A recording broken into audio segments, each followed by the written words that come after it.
Breaking news, the acting director of the White House Budget Office says that tax refunds will be sent out despite the government shutdown. Right now, the government shutdown is in day 17, and it's now the third longest shutdown in U.S. history. Tomorrow, it will be tied for second and could even break the record if no deal is reached by Saturday. Let's get to Christina Partonevelos joining us live from Washington with more on this breaking news. Christina?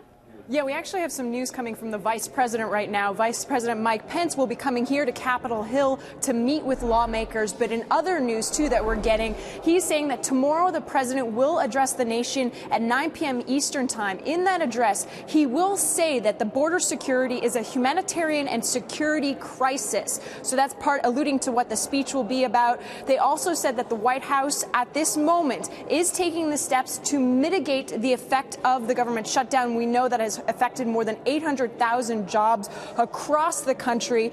Mike Pence, the vice president, has also invited Democrats to come back to the White House for a third time so they can discuss this shutdown. And the latest news, too, saying that the White House is looking at the legality of declaring a national emergency over the border wall. This all just breaking within the past less than 10 minutes ago. So we're hearing a lot of news coming from the White House, and we know that it has affected the nation. There's been all kinds of headlines stating that many people have been calling out sick, especially within the TSA.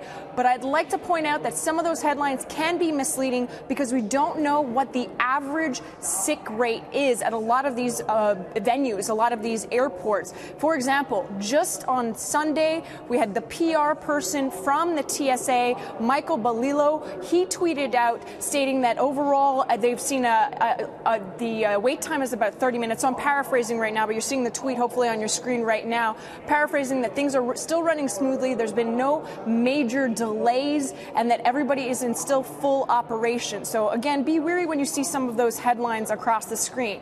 The government shutdown, though, seems to continue with neither side having an exit strategy. So earlier today, we did have the Democratic Chuck Schumer arguing that the wall was never a good idea to begin with in the first place. Listen to his comments. The president couldn't pass his wall when the Republicans controlled the House and the Senate because they knew it was a bad idea. And now he's creating a shutdown, even though in the election, he certainly was repudiated in the House and doesn't control it anymore. And that's the exact complete opposite view that we're getting from Senator John Cornyn, who was on Fox News just an hour ago. Listen in. But, you know, this is an entirely contrived and phony crisis right now. And by that, I mean the political crisis here in Washington, where Ms. Pelosi and Senator Schumer simply want to beat President Trump. They want to deny him what he's asking for, and they want the political benefit among their base for having done so. The Democrats have alluded to offering individual spending packages right now, spending bills so they can reopen the IRS as well as the Treasury. And like you mentioned, Susan, to provide tax refunds. But the White House has said they do not want a piece-by-piece reopening. They want the entire government to reopen, and that means funding the border wall. However, the president has been a little bit more flexible, stating that it doesn't necessarily need to be concrete. It could be steel right now. He is heading to McAllen, Texas on Thursday to literally get to the borderline and meet with officials.